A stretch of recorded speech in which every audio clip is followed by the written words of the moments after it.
When first thundered onto television screens in 1959, it didn't just become a hit show, it became a phenomenon that changed Hollywood forever. Millions of families gathered every week to watch the powerful Cartwright family ride across the Ponderosa.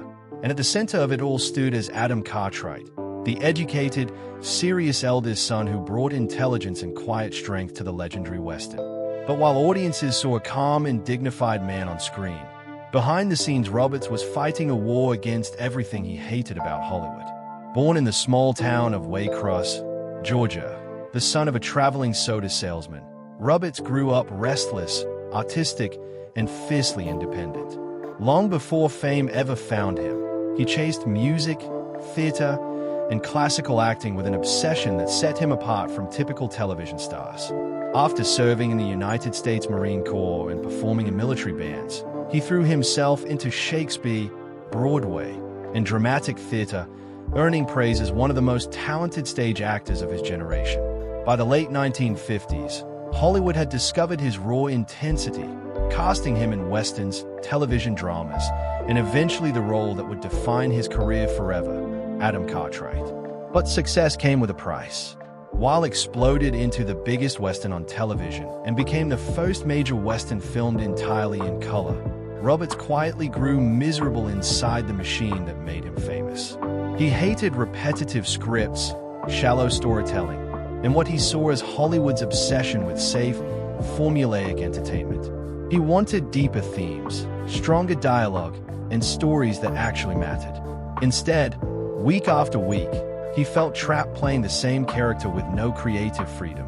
Behind closed doors, tensions boiled over constantly between Roberts, the producers, and the network executives. Rumors spread through Hollywood that the set had become toxic, especially between Roberts and the show's young charismatic star, who played Little Joe.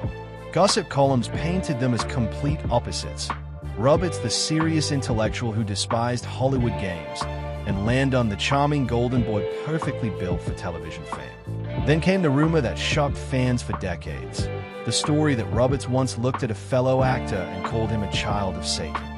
The insult became legendary, and many believed it was aimed directly at Landon during one of their supposed backstage clashes. But the real truth was far more complicated. Roberts' anger was never truly about his co-stars. His real battle was with the television system itself, a system he believed was slowly suffocating his artistic soul. Years later, stories from cast members revealed that Roberts actually shared far more warmth and respect than the public ever knew.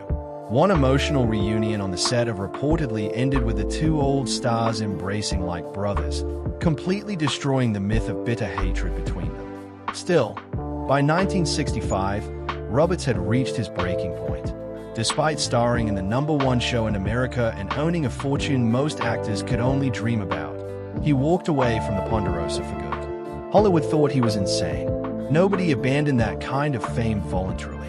But for Pernell Roberts, protecting his sanity and artistic integrity mattered more than money, celebrity, or comfort.